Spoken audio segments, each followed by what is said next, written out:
Well, hello, Stampers, and happy Wednesday to you. It's time I was going to say stories and stamps, but that is not right. It is time for stamping through my stash. And that's just a very basic thing that I do every week. Um, it not only familiarizes myself with the stamp set, but I find it a really great habit to get into. When you order a stamp, ink it up right away. Get those stickers on if it's a rubber stamp. And if it's a photopolymer stamp, sometimes the photopolymer doesn't have a thick enough image and won't do a nice stamp. And when that happens, you have 3 months to get it replaced or exchanged or whatever you would like. But it's a really good idea to check out your stamps before you put them away and forget all about them. I find that if you do that, you're also more likely to use the stamp sets that you've purchased because you're inspired to do more with them. And a stamp set is always different when you get ink on it and you use it yourself. I have forgotten to introduce myself. My name is Jackie van der Sarboot, and I'm a Stampin' Up! Demonstrator in Canada and in the Netherlands, which means I can also sell to the European market. I married a Dutchman, and so now I live mostly in the Netherlands, but I travel back to Canada as often as I can to see my kids and grandkids and to do stamping events there. So let's take a look and see what we're going to be doing. So I want to show you the stamp set Good Feelings. This stamp set is perfect for a person who likes to make simple cards, a great big saying on the front. You don't have to do a whole lot more to your card. Some pretty paper or some embossed image is great. So let's take a look and then I can show you what I have done with it. I'm going to show you a card that I've already made, and together we're going to make a card as well. So I'm using the Blueberry Bushel ink pad, and so this one has six stamps in it. It always tells you this is a great thing, a great resource, that when you're putting your stamps back inside, then you can see if there's one missing or not.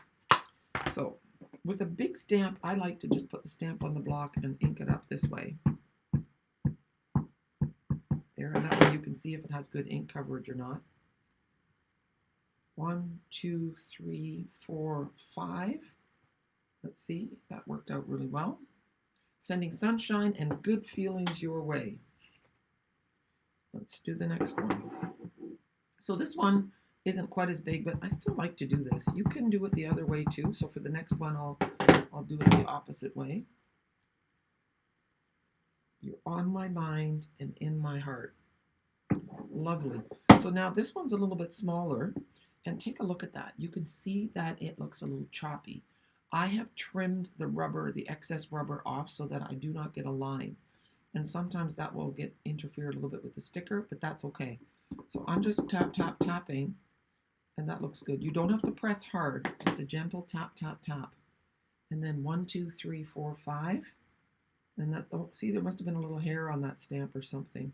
That happens. And I'm just stamping on my silicone mat. I think it gives me just a little bit of extra squish.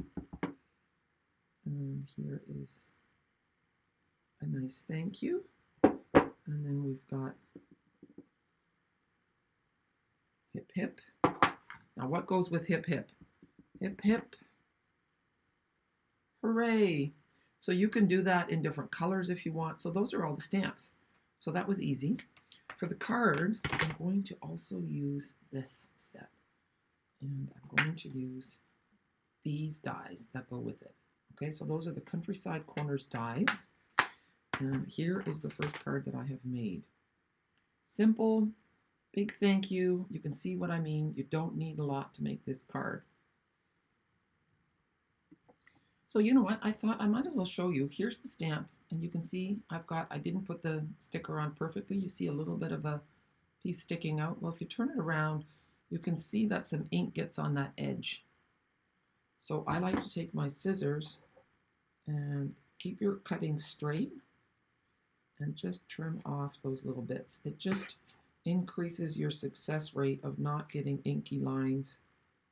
If you press in your ink pad too hard, you'll get a line, and that's not fun. So I like to trim my rubber stamps. Sometimes I wait to do it until I've had a problem. Then I go, oh, I need to cut that off so it doesn't happen again. But an ounce of prevention is worth a pound of cure, they say. So just do it right away. See, and I'm going like so. So you can see my tricks. And then I'll cut this little piece off. And so that's how you just go make your way methodically around your stamp and get rid of all those little bits. And you'll see, I'll show you in a minute the other side.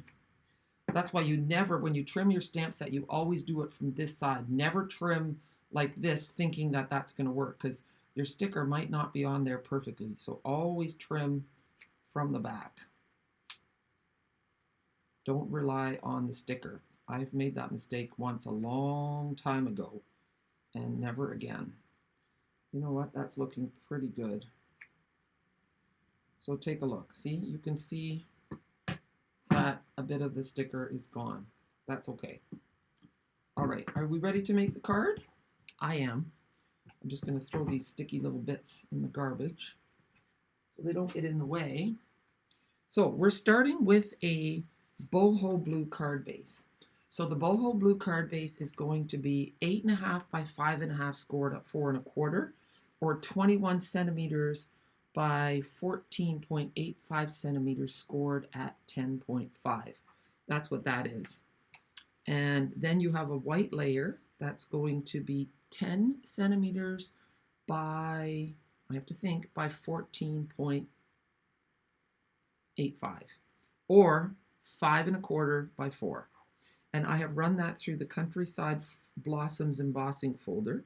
Then I've cut out 2 of these from the Countryside in paper, and those are those dies that I showed you from the Countryside corners. Let's take a look at them again. That's these, and I have used the second largest one and the third largest one.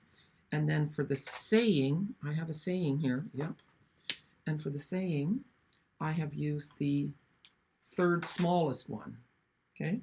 So it's just really a simple card, and we're just going to put it together. And you could use any paper for this. That's why it's nice to use different shapes for once. It just makes your card look a little bit different. So let's get our liquid glue. And so yeah, I have to say that stamping through my stash has been a great way for me to be inspired with my stamp sets. I use them more often. I started doing it because I didn't want, as a demonstrator, I didn't want there to be any stamp sets without ink at the end of a Stampin' Up! Year. That to me is just so sad. I like to use all my resources. And see, now I'll just lay them on the card just to see how I want the layout to be, because I wasn't sure. Once they're down, they're down. And then I want this one to go across. So that looks good to me. And you know, just by flicking the paper around, you might have said, oh, Jackie, why are you covering up that stripe? That's my favorite. That's the beautiful thing. You can use whatever paper you want. And then I just chose one of the colors in here, the boho blue from the rabbits, is the base of the card. That's what's so nice about Stampin' Up's products. Everything coordinates, which makes it so easy for you to make something beautiful. And that's great. As a scrapbooker, same thing. You when your cardstock and your pattern paper match, it just makes for magic. There.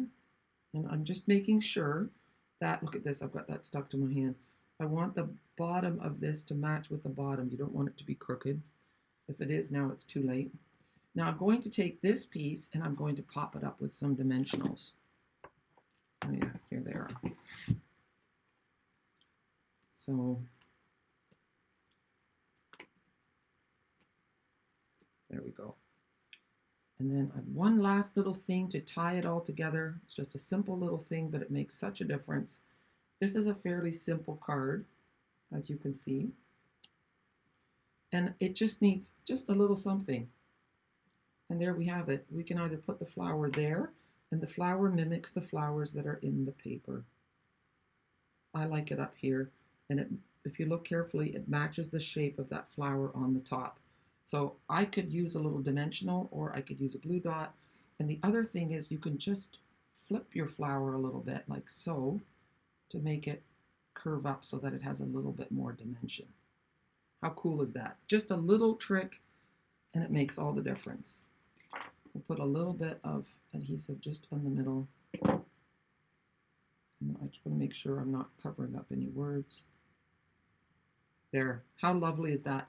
If we wanted to, we could add a little pearl in the middle of the flower, but I like it just the way it is.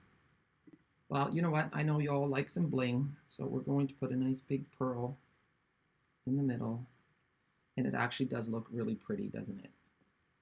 There. Now, I didn't finish off the inside yet. Maybe we should do that. So a really easy way to finish off the inside of your card. Did I trim this now? I did. So this is 10 centimeters by 14.35 or 4 inches by 5 1/4. That's going to go on the inside of this card. I don't think I did a good job of my measuring, but that's okay. And then in the inside, remember that paper? We didn't get to use the stripe. There's the rabbits on the other side. We're going to use the striped piece, and I'm going to trim it to 4 inches or 10 centimeters. And then this part doesn't really matter. I'm going to go a 1/2 inch. You could go 3/4. I'll go a centimeter and a half, which is about 5/8 of an inch, and then take a peek. It's just such a little thing to do. Look, that's just going to go at the bottom, and all of a sudden you've got, it just looks really pretty. It's simple. You can use your scraps, and if you want, you can put another strip of a different paper to make it even prettier. I'm keeping it simple there. And now we're going to put this in. If you want to save money, you can just use a piece of computer paper and then just adhere it along the top and then put a sticky note inside and tell people that they can re-gift the card. I didn't measure this well at all. I was in a hurry, but it's okay. There, and then I'm leaving it back. I'm going to leave it blank because I don't know who I'm sending it to. So the reason I'm happy for them could be all kinds of things. So now I can just write it in the inside and customize it. I could add a flower too. Do I have a flower laying around? I don't. Okay, that's it, guys. I hope that you were inspired by this simple card with the countryside corners dies and the, what was the stamp set called? Good Feelings. As always, I will have the links in my description. Click on those 2 famous words, show more, underneath the YouTube video. If you love my video, give me a thumbs up and leave me a comment. And don't forget to hit that red subscribe button if you haven't done so already. And I'd love to be your demonstrator in Canada or in Europe. And if you want the very best deal ever and save money all the time, then get the starter kit. For the month of June, it's an even better deal, but it's always a great deal. Message me if you have any questions. I love to be bothered by my followers. It's never a bother. It's always a delight. Okay, have a super day. Bye.